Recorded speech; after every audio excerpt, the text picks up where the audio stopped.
देखिए ये paper board पे आ गया है, अपन यहाँ समझ लेते हैं इस पेपर को। ठीक है, तो सब लोगों को सॉल्यूशन मिल जाएगा इसका। देख लीजिए, आप मिला लीजिएगा कि सबका कैसा क्या है, मतलब क्या बनाया हो आप लोगों ने, कितना सही है कितना गलत है। ठीक है, ये आज का पेपर है आप लोगों का। ठीक, आप लोगों के पास पेपर है, आप लोगों के पास सबके पास पेपर अपना अपना मिलाएंगे। ठीक है, हाई स्कूल परीक्षा अंग्रेजी का पेपर है आज का, ये 2023 हाई स्कूल मुख्य परीक्षा वर्ष 2023 इंग्लिश का आप सब लोगों के पास पेपर है। अपन इसमें ग्रामर वाला पोर्शन जो है ये सेक्शन सेट डी है। आप लोगों के पास ए सी होगा या बी होगा, ए बी सी होगा, ये डी यहाँ पर हो सकता है, इसके बाद डी भी हो। तो देख लीजिएगा इसमें जो अपन ग्रामर वाला पोर्शन है सेक्शन सी, ठीक है, जो यहाँ पे दिख रहा है सेक्शन सी यहाँ पर है। तो ये किसी में जो है बाकी सेट जो ये डी सेट है, बाकी सेट में जो है आगे पीछे होगा, जो इसका जो क्वेश्चन जो अरेंजमेंट है वो आगे पीछे होगा, तो थोड़ा सा मिला लीजिएगा। ठीक है, उस हिसाब से, क्योंकि मैं इसलिए यहाँ पे मैंने ये ले लिया यहाँ पर, यहाँ से आप मिला लेंगे इसको। ठीक है, चलिए देखते हैं तो क्या आपका क्वेश्चन आया था 2023 का। ये आपका 2023 इंग्लिश ग्रामर का पेपर है इंग्लिश का। ठीक है, ये ग्रामर यहाँ पे आप देख रहे हो, ये क्या है 2023 का है, 2023 का पेपर है इंग्लिश ग्रामर का अपन सॉल्यूशन कर रहे हैं। ये सेक्शन डी है। ठीक है, ये यहाँ पे सेक्शन सी है, ये सेक्शन सी है, मतलब सेट डी है, ये सेट डी का पेपर है, सेट डी का सॉल्यूशन अपन कर रहे हैं। ए बी और सी जिनके पास होगा वो देख लीजिएगा, इसमें क्रम जो है, ठीक है, इसका जो क्रम है वो आगे पीछे होगा, तो इसको आप थोड़ा सा मैच कर लेंगे। ठीक है, पहला क्वेश्चन देखते हैं, fill in the blanks any 5, कोई 5 करना है। पहला जो क्वेश्चन है उसमें क्या है, ही डाइड ब्लैंक, यानी का स्थान दिया हुआ है cancer, he died blank cancer of, ये ऑफ और ऑन। ठीक है, ये 3 ऑप्शन आपके पास यहाँ पर है, इनमें से किसी एक का मतलब प्रीपोजिशन है। ये क्या है, ये प्रीपोजिशन है। ठीक है, यहाँ पे आपको पूछा हुआ है क्या है, ये प्रीपोजिशन है। प्रीपोजिशन किसका प्रयोग यहाँ पे सही रहेगा, तो ही डाइड आप, तो क्या आपने भरा देख लीजिएगा, मिला लीजिएगा यहाँ पर, इसका इसमें सही प्रयोग जो है किसका होने वाला है, इसका होना चाहिए सही प्रयोग। ठीक है, तो जब किसी व्यक्ति की मृत्यु किसी बीमारी से होती है, जब किसी व्यक्ति है, कोई व्यक्ति ही डाइड, मतलब कोई व्यक्ति है ही है, तो ठीक है, यहाँ पे प्रीपोजिशन यूज किया गया व्यक्ति के नाम के स्थान पर, और उसकी मृत्यु कैसे हो रही, कैंसर से हो रही, कैंसर है ना, किसी बीमारी से यदि मृत्यु होती है किसी व्यक्ति की, तो उसके लिए ऑफ का प्रयोग करते हैं। क्यों, कौन से ऑफ का, ओ एफ वाले, ये ओ डबल एफ, ऑफ का मतलब बंद होता है या क्लोज भी होता है, बंद यानी क्लोज हुई, ठीक है, क्लोज, तो यहाँ पे ऑफ का प्रयोग होगा। ठीक है, ऑफ या ऑन का प्रयोग नहीं होगा, कौन सा ऑफ आएगा यहाँ पे, ओ सिंगल एफ, ऑफ का प्रयोग होगा। ही डाइड ऑफ कैंसर, वह कैंसर से मरा। ठीक है, ऐसा डाइड है मतलब मर चुका है। दूसरा क्वेश्चन देखते हैं अपन, रितु हैज ब्लैंक फ्रेंड। ठीक है, अब यहाँ पे ऑप्शन आपके पास है, मच है, मैनी है, एनी है, यहाँ पे आपको एडजेक्टिव आ गए हैं, ये एडजेक्टिव है। ठीक है, एडजेक्टिव डिटर्मिनस के रूप में एडजेक्टिव यहाँ पे पूछे गए हैं आपको। तो Ritu has blank friend, much, many और एनी। देखिए, तो यहाँ पे जो है मच का जो प्रयोग होता है ना, ये मच का प्रयोग ये होता है अनकाउंटेबल नाउन के साथ। क्या होता है, ये यूसीएन के साथ अनकाउंटेबल नाउन के साथ होता है, और मैनी का जो प्रयोग है वो काउंटेबल नाउन के साथ होता है, और एनी मतलब कोई होता है। ठीक है, मच और मैनी का मतलब बहुत ही अधिक होता है। ठीक है, ये अपन ने पढ़ा इसको पहले। और एनी का जो प्रयोग है वो होता है किसके साथ में, नेगेटिव सेंटेंस या इंट्रोगेटिव सेंटेंस के साथ होता है, नेगेटिव या इंट्रोगेटिव सेंटेंस के साथ में होता है। तो ये नेगेटिव या इंट्रोगेटिव तो है नहीं, ये सिंपल सेंटेंस है, अफर्मेटिव सेंटेंस है, तो यहाँ पे मच या मैनी का प्रयोग होगा। अब यहाँ पे रितु बोला हुआ, रितु हैज ब्लैंक फ्रेंड्स। ठीक है, तो रितु मतलब कोई व्यक्ति है और ये काउंटेबल होगा, उसके जो भी दोस्त होंगे, जो भी 10, 20, 30, 50 जो भी दोस्त होंगे, 2, 4, 5, वो काउंटेबल होंगे, तो काउंटेबल नाउन का प्रयोग होगा, मतलब यहाँ पे किसका प्रयोग हो जाएगा, मैनी का प्रयोग हो जाएगा। क्या आ जाएगा सही, many, Ritu has many friends. ठीक है, ये सही हो जाएगा यहाँ पर। नेक्स्ट देखते हैं तीसरा, थर्ड वाला जो क्वेश्चन आपको दिया है, C blank a song, singing, sings और संग। यहाँ पे वर्ब आपको पूछ लिया है, ये क्या क्वेश्चन आ गया आपका, वर्ब का क्वेश्चन आ गया है, वर्ब यहाँ पे पूछ लिया है आपको। तो सी मतलब सी, ये इसके बारे में अपन ने इसके पहले भी कल मैंने सॉल्यूशन कराया था आपको, तो आपको पता है इसमें। ठीक है, कल मैंने जो ओल्ड पेपर के जो प्रीवियस पेपर का सॉल्यूशन कराया था, इसमें क्वेश्चन भी आया हुआ था ऐसा वाला। ठीक है, तो देखो क्या करेंगे इसमें, सी जो है वो क्या है, सब्जेक्ट है, और कैसा सब्जेक्ट है, सिंगुलर सब्जेक्ट है, तो यहाँ पर भी सिंगुलर सब्जेक्ट आएगा। देखो ये ब्लैंक जो है उसी में से यहाँ पे फिल करना है, अपने को कोई हेल्पिंग वर्ब एक्स्ट्रा कुछ वर्ड यहाँ पे नहीं जोड़ना है। ठीक है, तो सी कैसा है, सिंगुलर होता है, तो सिंगुलर वर्ब आएगी यहाँ पे। सिंगिंग नहीं है सिंगुलर वर्ब, सिंगिंग जो है वो तो वर्ब का 4th फॉर्म है। ठीक है, यहाँ पे जो सिंग्स है, सिंग्स जो है वो है वर्ब का 5th फॉर्म है। ठीक है, 5th फॉर्म है, 5th फॉर्म का मतलब हाँ सिंगुलर वाला, सिंगुलर फॉर्म। 5th फॉर्म कैसा होता है, सिंगुलर फॉर्म होता है। संग 3rd फॉर्म है ना, ये सिंगुलर नहीं होता है।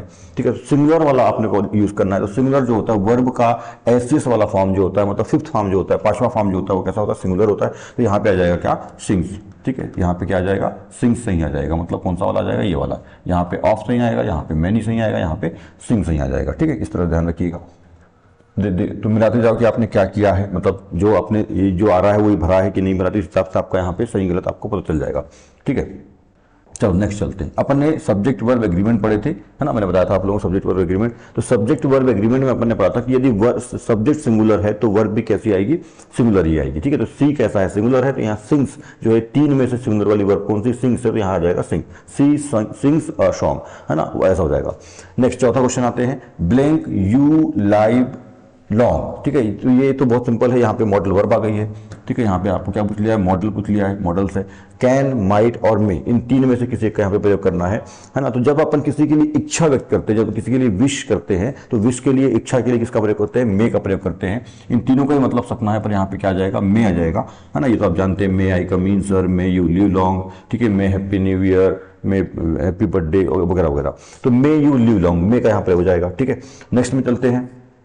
देखो 5 करने यहाँ पे एनी 5 थे, अपन पूरे हल कर लेते हैं। 7 यहाँ पे दिया है, कोई 5 आपको करने थे, पर 7 अपन यहाँ पे हल कर लेते हैं। जुलाई कम्स ब्लैंक अगस्त, जुलाई जो है अगस्त के कैसे आता है, पहले आता है कि बाद में आता है, तो जुलाई जो है अगस्त के पहले आता है। तो आपका ऑप्शन है बिफोर, आफ्टर, विथ, तो सबसे पहले हो जाएगा आपका बिफोर। ठीक है, बिफोर मतलब होता है पहले, तो क्या आ जाएगा यहाँ पे बिफोर। ठीक है, जुलाई कम्स बिफोर अगस्त, जुलाई जो है अगस्त के पहले आता है। ठीक है, यहाँ पे हो जाएगा बिफोर।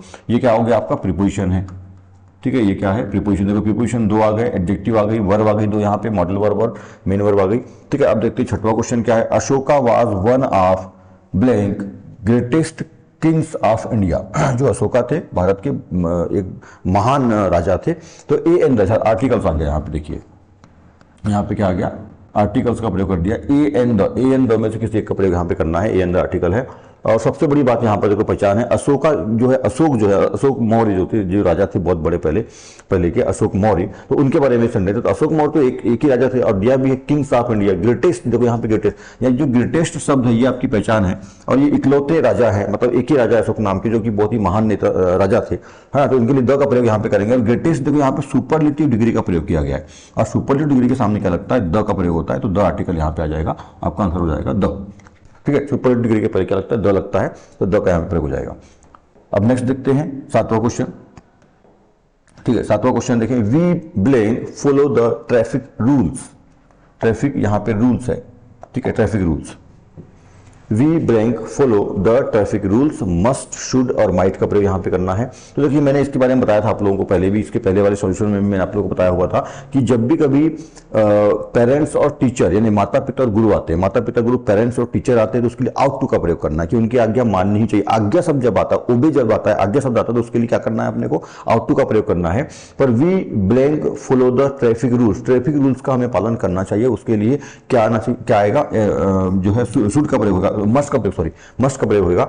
80% किसी काम को 80% करना ही चाहिए, इनका सब अर्थ होता है चाहिए, तो 80% करना ही चाहिए, उसके लिए क्या करते हैं, मस्ट का प्रयोग करते हैं। ठीक है, शुड का प्रयोग जो है, माइट और शुड का प्रयोग जो है वो 60%, 80%, 60%, 40% या 50% अपन ऐसा बांट ले, तो उसके लिए होता है। ये चाहिए का परसेंटेज बता रहा हूं मैं। 100% यदि चाहिए तो उसके लिए आउट टू का प्रयोग, यदि 80% करना चाहिए, 20% आप करें ना करें, ठीक है। वैसे ट्रैफिक रूल का पालन करना ही चाहिए, पर कई बार अपन नहीं करते हैं, तो इसलिए यहाँ पे क्या का प्रयोग हो जाएगा, मस्ट का प्रयोग हो जाएगा। We must follow the traffic rules. और सारे नियम, सारी जो बातें मैंने आपको लिखा दी सब पहले नोट्स में, ठीक है। तो इस तरह से जो है 7 क्वेश्चन बन जाएंगे। पहले में ऑफ आएगा, दूसरे में मैनी आएगा, तीसरे में सिंग्स आएगा, चौथे में मे आएगा, पांचवें का बिफोर आएगा, ठीक है, छठवें में द आएगा और सातवें में मस्ट आएगा। तो इस तरह से आपके क्वेश्चन है। अब आप मिला लीजिएगा कि आपने कितने सही करे हैं, ठीक है, कितने बनाए हैं, तो क्या क्या आपने किया है, ठीक है। बहुत सिंपल सी चीजें थी। देखो प्रीपोजिशन आपको 2 आ गए हैं, एक ये आया, एक ये आया था, एडजेक्टिव एक आ गया, मॉडल वर्ब 2 आ गई, मतलब वर्ब 2 आ गई है, मॉडल वर्ब भी उसमें शामिल है, आर्टिकल आपको आ गया है, और फिर अच्छा मॉडल वर्ब ये भी है, देखिए मॉडल वर्ब आपको 2 बार आ गई है, ठीक है। मॉडल्स आपको 2 बार आ गए, ये मॉडल्स आपको 2 बार आ गए, आर्टिकल आ गया, प्रीपोजिशन 2 बार आ गई है, एडजेक्टिव आ गया, ठीक है। इस तरह से 7 क्वेश्चन आपको थे, ठीक है। तो देखिए मिला लीजिएगा आप, एनी 5 आपको करना था, 7 मैंने बता दिया किसके आंसर क्या होंगे। तो नेक्स्ट में चलते हैं, क्वेश्चन देखते हैं। डू एज डायरेक्टेड के क्वेश्चन थे, आपको 8 क्वेश्चन यहाँ पे देखो ये दिख रहे हैं,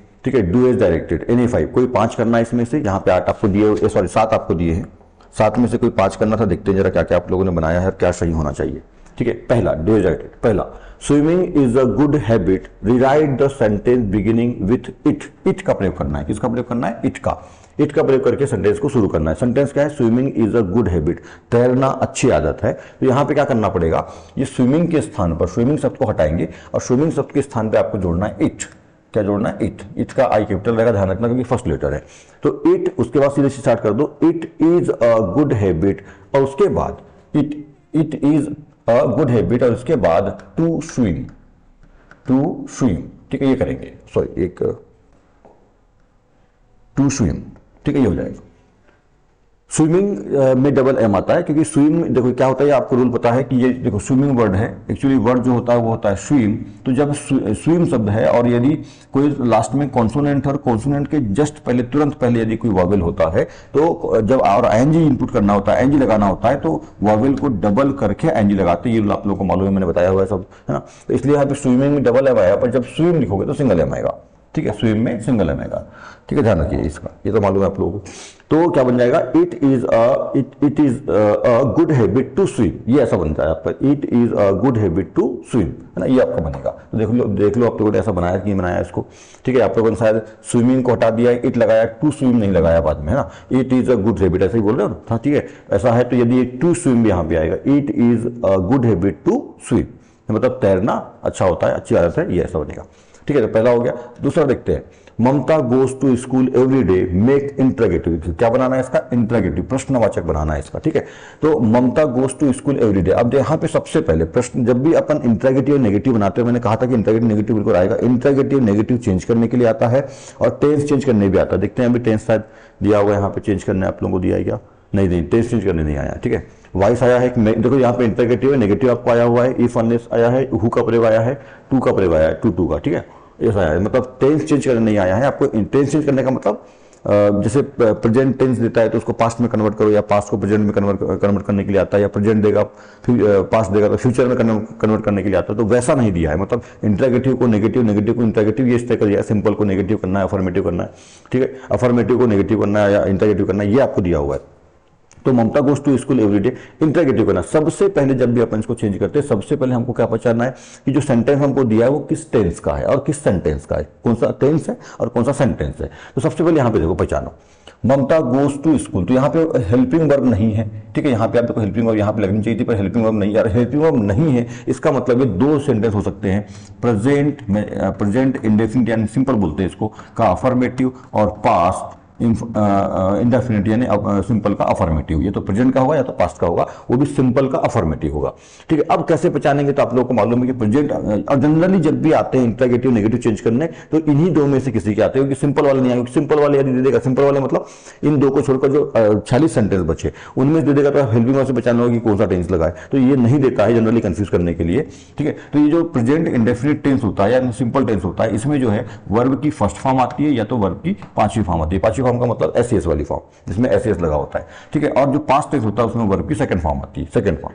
तो यहाँ पे देख लीजिए जरा क्या है, वर्ब है गो, गो का ईएस गोज मतलब लगा हुआ है, तो इसका मतलब क्या हुआ है, कौन सी फॉर्म है, वर्ब की पांचवी फॉर्म है। पांचवी फॉर्म का मतलब फिर क्या हुआ गया आपका, प्रेजेंट इंडेफिनिट का अफर्मेटिव है, ठीक है, प्रेजेंट इंडेफिनिट का अफर्मेटिव। अब प्रेजेंट इंडेफिनिट का अफर्मेटिव बनाना है अपने को क्या, इंट्रोगेटिव, ठीक है, इंट्रोगेटिव बनाना है, समझ में आ गई इतनी बात, ठीक है। तो इंट्रोगेटिव बनाने के लिए क्या करना पड़ेगा अपने को, आप यहाँ पे ध्यान दीजिए, ठीक है। तो इंट्रोगेटिव करने के लिए क्या करना पड़ेगा, मैं इसको यहां बना देता हूं, ठीक है। पहले इंट्रोगेटिव बनाना है तो सबसे पहले आएगी हेल्पिंग वर्ब, और वर्बल वाला बनेगा, डब्ल्यूएच वाला नहीं बनेगा, वर्बल वाला बनेगा, मतलब हेल्पिंग वर्ब सामने लगेगी। तो हेल्पिंग वर्ब सबसे पहले पहचानना है हमको, पता चल गया कि क्या प्रेजेंट इंडेफिनिट टेंस का अफर्मेटिव है, और प्रेजेंट इंडेफिनिट टेंस की अफर्मेटिव जो टेंस होता है उसकी जो हेल्पिंग वर्ब होती है डू और डज, ठीक है, डू और डज। तो डू और डज होती है, तो डू और डज के लिए अपने को यहाँ पे अब ये देखना है कि डू लगेगा या डज लगेगा। तो डू का प्रयोग जो होता है वो आई के साथ में और प्लूरल के साथ में होता है, और सिंगुलर सब्जेक्ट यदि रहा तो डज का प्रयोग होता है। तो यहाँ पे ममता सिंगुलर सब्जेक्ट है, ममता एक ही लड़की है, सिंगुलर सब्जेक्ट, तो क्या लगेगा, डज लगेगा। यहाँ पे क्या हो जाएगा, डज, उसके बाद आएगा ममता, ममता का एम कैपिटल रहेगा।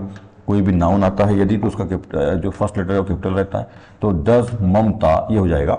और गो का गोज नहीं करना है, जो गलती आप लोग करते हो यहाँ पे करते हो, ठीक है। ममता डज ममता गोज आप लिख देते हैं, तो गोज नहीं होगा, क्योंकि अब जो है, क्योंकि हेल्पिंग वर्ब लग चुकी है, ये हेल्पिंग वर्ब है यहाँ पर, ठीक है, हेल्पिंग वर्ब लग चुकी है, तो अब आपका जो है पांचवा फॉर्म नहीं आएगा, फर्स्ट फॉर्म आएगा, तो यहाँ पे गोज नहीं रहेगा, अब क्या रहेगा, गो रहेगा, ठीक है। ये गलती मत करना, ये गलती तो नहीं की, देख लेना, ठीक है। तो डज ममता गो, और उसके बाद भी जैसा का वैसा, ठीक है, does Mamata go to school every day, to school every day. उसके बाद जो है जैसा है ना, टू स्कूलेबिलिटी ये जैसा कर सकते हो। और हाँ, लास्ट में मेन चीज़, और लास्ट में क्या, क्योंकि आप इंटरोगेटिव बना रहे हो तो लास्ट में क्वेश्चन मार्क बहुत जरूरी है। यदि क्वेश्चन मार्क नहीं लगाओगे तो फिर वो इंटरोगेटिव होगा ही नहीं। ठीक, चलिए नेक्स्ट पे चलते हैं। तीसरा, he is so fat that he can not run fast, वो बहुत मोटा है इसलिए दौड़ नहीं सकता।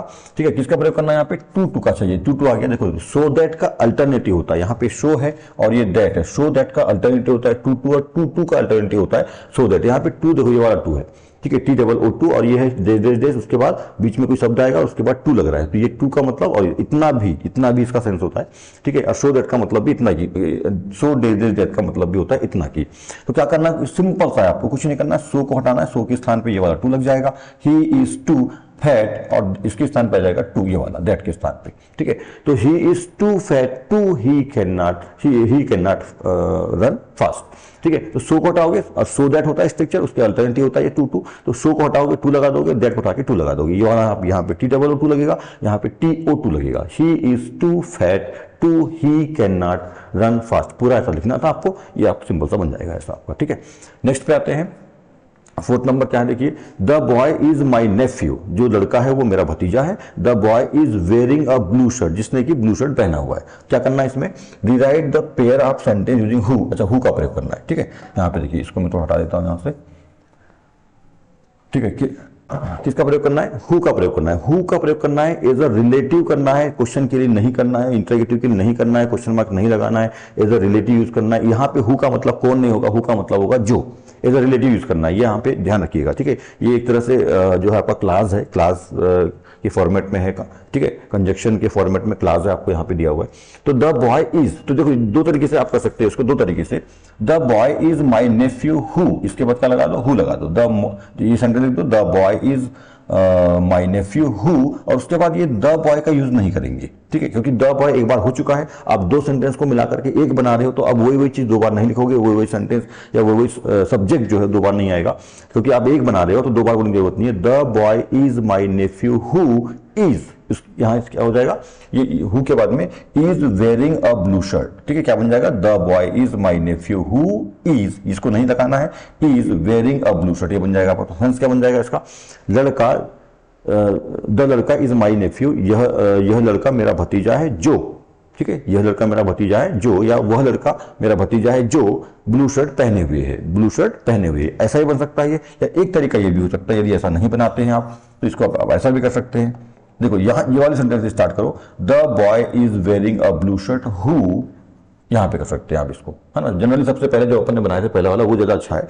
पर ऐसा भी कर सकते हैं, the boy is wearing a blue shirt who is, यहां पे ये द बॉय को नहीं यूज करना है। ठीक है, इज माई नेफ्यू, तो क्या हो जाएगा इसका सेंस देखते हैं, वह लड़का जो ब्लू शर्ट पहने हुए है, वह लड़का जो ब्लू शर्ट पहने हुए है, ठीक है, वह मेरा भतीजा है। वह लड़का जो ब्लू शर्ट पहने हुए है वह मेरा भतीजा है, ऐसा भी आप इसको बना सकते हैं।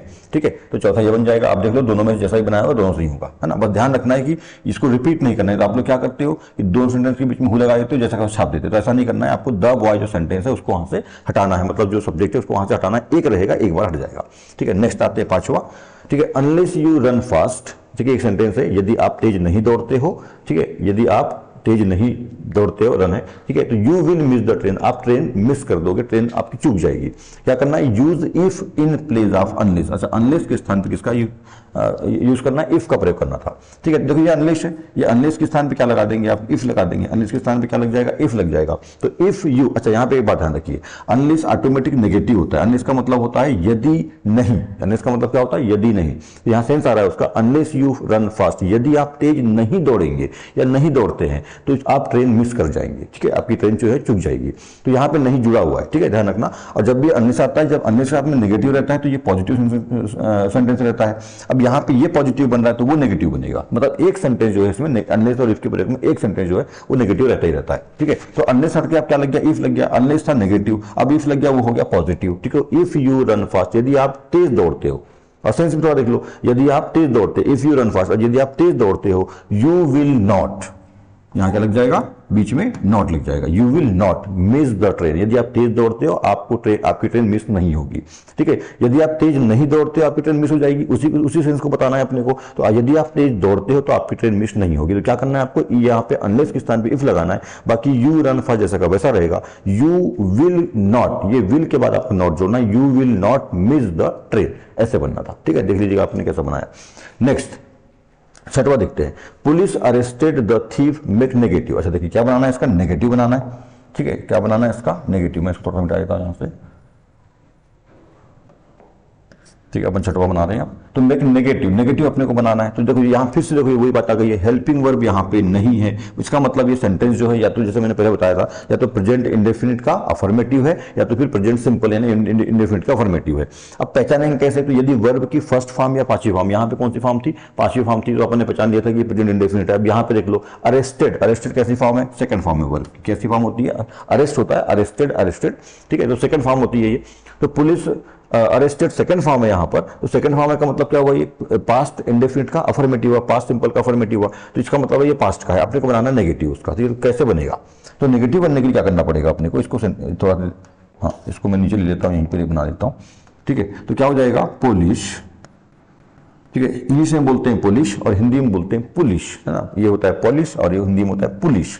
तो पुलिस, अब चलिए यहाँ पे अपने को समझ में आ गया, पता चल गया कि क्या है भैया, पास्ट इंडेफिनिट यानी पास्ट सिंपल का अफर्मेटिव और उसकी हेल्पिंग क्या होती है। क्या यहाँ पे नेगेटिव करना है तो हेल्पिंग का यूज करना पड़ेगा, तो हेल्पिंग लगेगी और हेल्पिंग होती है उसकी एक ही डिड, पुलिस डिड। और नेगेटिव करना है तो नॉट लग जाएगा, पुलिस डिड नॉट। जो सबसे बड़ी गलती करते हो यहाँ पे करती हो आप, अरेस्टेड को जैसा का जो भी शब्द आता है ना, उसको जैसा का वैसा उतार देते हो, तो यही गड़बड़ है। क्योंकि अब यहाँ पे सेकंड फॉर्म नहीं लगेगा अरेस्टेड का, अरेस्टेड का अब कौन सा फॉर्म आ जाएगा यहाँ पर, अब यहाँ पे आ जाएगा फर्स्ट फॉर्म, तो ये हो जाएगा अरेस्ट, है ना। और आप लोग ये गलती करते हो, आप लोग अरेस्टेड का अरेस्टेड छाप जाते हो, ऐसा नहीं करना है। क्योंकि यहाँ पे अब सेकंड फॉर्म हट जाएगा, क्योंकि हेल्पिंग वर्ब लग चुकी है। तो जब हेल्पिंग वर्ब लगती है मतलब नेगेटिव अफर्मेटिव जब बनता है तो वहां पे फर्स्ट फॉर्म आती है, ठीक है। सिर्फ और सिर्फ सेकंड फॉर्म कहां पे आती है, पास्ट सिंपल के, पास्ट इंडेफिनिट के अफर्मेटिव में, अफर्मेटिव सेंटेंस में जो है सेकंड फॉर्म आती है। आप नेगेटिव में आप आ गए हो, आप नेगेटिव कर रहे हो, उसका मतलब डिड नॉट लग गया, तो अब यहाँ पे सेकंड फॉर्म नहीं आएगी, यहाँ पे फर्स्ट फॉर्म आएगी अरेस्ट, ठीक है। तो police did not arrest the thief, ठीक है। पुलिस जो है थीफ को, चोर को अरेस्ट नहीं कर सकी, यानी सॉरी नहीं किया, ठीक है। एक सेकंड फॉर्म बन रहा है इसका, तो नहीं किया ऐसा हो जाएगा, police did not arrest the thief, ये आपका सेंटेंस बनेगा, ठीक है। लास्ट में जो है यहाँ पे क्वेश्चन मार्क नहीं आएगा, क्योंकि नेगेटिव है तो यहाँ पे क्वेश्चन मार्क नहीं आएगा, क्या आएगा, फुल स्टॉप आएगा। इस तरह से आपने बनाना। तो आपने देख लीजिए क्या गलती किया, ये वो बता दी कि ये वाली गलती हुई है कि यहाँ पे अरेस्टेड लिख दिया उसने। तो देखो अब ये चेक करने वाले को डिपेंड करेगा। वैसे देखा जाए तो यदि आपने अरेस्टेड किया है तो ये तो गलत हो जाएगा आपका सेंटेंस, पर यदि आप चेक करने वाले के ऊपर डिपेंड करता है कि वो क्या कैसा हो सकता है, आधा नंबर दे दे या पूरा काट दे, उसकी मर्जी, ठीक है। तो नेक्स्ट देखते हैं, ठीक है। इस तरह से बनाना है आपको। अब नेक्स्ट सातवां क्वेश्चन जो है वो देखते हैं क्या है, ठीक है। सातवां जो है क्वेश्चन आपको क्या था, Ram writes a letter change, अच्छा वाइस आ गया, चेंज द वाइस। क्या करना है इसको, वाइस करना, वाइस में चेंज करना है आपको। ये एक्टिव वाइस में दिया, ये जो सेंटेंस है काय में दिया, एक्टिव वाइस में आपको बनाना है, इसको काय में, पैसिव वाइस में बनाना है। तो आप लोगों को मालूम है पैसिव वाइस में बनाने के लिए एक्टिव वाइस का जो ऑब्जेक्ट है, एक्टिव वाइस का ये ऑब्जेक्ट है, एक्टिव वाइस का ये सब्जेक्ट है, और यहाँ पे ये वर्ब है आपकी, ठीक है। वर्ब कौन सी है, पांचवी फॉर्म है, ठीक है। वर्ब का कौन सा फॉर्म है, पांचवा फॉर्म। पांचवा फॉर्म का मतलब सेंटेंस कौन सा है, सबसे पहले ये देखो, है ना। ये सॉरी टेंस, किस टेंस का, ये राम राइट्स अ लेटर, सबसे पहले हेल्पिंग वर्ब नहीं है, और यहाँ पे वर्ब का पांचवा फॉर्म है। इसका मतलब है प्रेजेंट इंडेफिनिट का अफर्मेटिव है, प्रेजेंट सिंपल का अफर्मेटिव है। तो ये प्रेजेंट सिंपल का अफर्मेटिव का जो वाइस बनता है वो कायम बनता है। मैंने आपको पूरा चार्ट बताया है, पूरा समझा दिया हूँ ग्रामर में, आपको वाइस अपन ने पढ़े थे, ठीक है। तो उसे पूरा डिटेल से करा दिया हूँ मैंने आप लोगों को ग्रामर में। तो जो है प्रेजेंट यदि इंडेफिनिट आता है तो प्रेजेंट इंडेफिनिट का बनता है प्रेजेंट कंटिन्यूअस में। तो कोई भी इंडेफिनिट है, प्रेजेंट का, पास्ट का, फ्यूचर में, तो कायम बनता है कंटिन्यूअस में बनता है। कंटिन्यूअस आए तो कंटिन्यूअस में ही बनता है, ठीक है। और परफेक्ट आएगा तो परफेक्ट कंटिन्यूअस में बनता है। परफेक्ट कंटिन्यूअस के वाइज बनते नहीं है, आप लोगों को मालूम है। तो परफेक्ट कंटिन्यूअस का नहीं बनता, फ्यूचर कंटिन्यूअस का नहीं बनता, 4 के नहीं बनते, 8 के बनते हैं। यदि इंडेफिनिट आता है तो इंडेफिनिट का बनता है कंटिन्यूअस में। तो कंटिन्यूअस में ये बनेगा, कंटिन्यूअस में बनेगा मतलब कंटिन्यूअस की हेल्पिंग वर्ब लगती है, ठीक है। कंटिन्यूअस की क्या लगेगी, हेल्पिंग वर्ब लगेगी, इज आर एम। यहाँ पे देखो ये काय का है, प्रेजेंट इंडेफिनिट है, तो कंटिन्यूअस की हेल्पिंग क्या होती है, इज आर एम होती है। अब जो उसका सब्जेक्ट है उसको बनाएंगे अपन यहाँ पे ऑब्जेक्ट, ठीक है। तो सॉरी, सब्जेक्ट बनेगा ऑब्जेक्ट और ऑब्जेक्ट बनेगा सब्जेक्ट। तो ऑब्जेक्ट जो है वो बनता है सब्जेक्ट। तो ऑब्जेक्ट क्या है? A letter. तो अ लेटर का ए आपके फर्स्ट लेटर है, इसलिए कैपिटल कर दोगे उसको, तो अ लेटर। ठीक है, उसके बाद में क्या था, अच्छा जो अब ये बन गया ऑब्जेक्ट आपका यहाँ पे सब्जेक्ट। उसके बाद क्या आती है? Helping verb. हेल्पिंग वर्ब किसकी लगेगी? कंटिन्यूअस की लगेगी। तो क्या होती है? इज आर एम होती है। अब अ लेटर है मतलब सिंगुलर है, तो क्या लगेगा? सिंगुलर वाली वर्ब लगेगी, यानी इज लगेगी। तो अ लेटर इज। और उसके बाद आती है वर्ब। ठीक है, ये आ गया आपका सब्जेक्ट। उसके बाद क्या आ गया? Helping verb. उसके बाद मेन वर्ब। मेन वर्ब क्या है यहाँ पे? राइट। तो राइट जब भी अपन वॉइस बनाते हैं, एक्टिव का पैसिव करते हैं, तो हमेशा जो मेन वर्ब होती है वो कैसी आती है? थर्ड फॉर्म में रहती है ना। वॉइस में मेन वर्ब हमेशा थर्ड फॉर्म में रहती है। तो राइट का थर्ड फॉर्म हो जाएगा रिटर्न। ठीक है, RTEN return, WRITTEN return third form बन जाएगा। और थर्ड फॉर्म जब बन गया तो इसमें एक एजेंट लगाना होता है जो कि बाय होता है। ठीक है, जनरली एजेंट बाय ही होता है ऐसा नहीं है, पर 9-10 टेबल में बाय ही अपन जनरल लेते हैं। यहाँ पे टू भी आ सकता है, फ्रॉम भी आ सकता है, ठीक है, फोर भी आ सकता है, जनरली बाय अपन लेते हैं यहाँ पर। तो बाय एक एजेंट लग जाएगा यहाँ पर। ठीक है, और उसके बाद जो है सब्जेक्ट जो है आपका वो दिखा जाएगा, यानी एक्टिव का जो सब्जेक्ट है वो पैसिव बनता है ऑब्जेक्ट। तो सब्जेक्ट यहाँ पे राम है, तो राम का राम ही रहेगा और आर कैपिटल रहेगा क्योंकि ये नाउन है, तो राम का राम ही रहेगा। पर यदि देखो यहाँ पे ध्यान रखने वाली बात है, राम का जो ऑब्जेक्ट है वो राम ही होता है। किसी व्यक्ति का नाम आता है, किसी जानवर का नाम आता है, किसी व्यक्ति या जानवर का नाम आता है, तो उसका ऑब्जेक्ट जो सब्जेक्ट है, जो सब्जेक्ट के रूप में यदि व्यक्ति या जानवर का नाम आता है, तो ऑब्जेक्ट भी व्यक्ति या जानवर का नाम जैसा है वैसे ही रखते हैं। पर यदि मान लो यहाँ पे आता सी आता, तो सी का सब्जेक्ट क्या बनता? हर बनता। ईट आता तो यहाँ पे क्या बनता? इट्स बनता। तो उसकी जो ऑब्जेक्टिव फॉर्म, जैसे यहाँ पे आई आता तो आई का क्या बनता? मी बनता। यदि यहाँ वी आता तो वी का क्या बनता? अस बनता। पर यदि कोई व्यक्ति का नाम आता है, चाहे वो महिला हो, चाहे वो पुरुष हो, या कोई जानवर का नाम आता है, तो ऐसी स्थिति में जो नाम है वही नाम आपका ऑब्जेक्ट रहता है। ठीक है, व्यक्ति का नाम जो है सब्जेक्ट रूप में भी वही होता है और ऑब्जेक्ट रूप में भी वही होता है, आप लोगों को मालूम है। तो ये बन जाएगा a letter is written by Ram. आपको ऐसा बनाना था। यदि आपने ऐसा बनाया है तो फिर ये सातवां वाला जो वाइस है आपका सही है, a letter is written by Ram, full stop last में रहेगा। तो इस तरह से 7 क्वेश्चन है। अब आप मैच कर लीजिए कि कितने आपने सही बनाए, कितने आपने गलत किए। तो 10 नंबर की ग्रामर इस तरह की आप लोगों को थी। ठीक है, 10 नंबर की ग्रामर है इस तरह से, तो इस तरह का आपका है। ठीक है, चेक कर लो अब आप लोगों ने कितना बनाया, कितना सही है। 10 नंबर का अपना निकल जाएगा, बाकी को अपन आगे और शॉर्ट कर लेते हैं।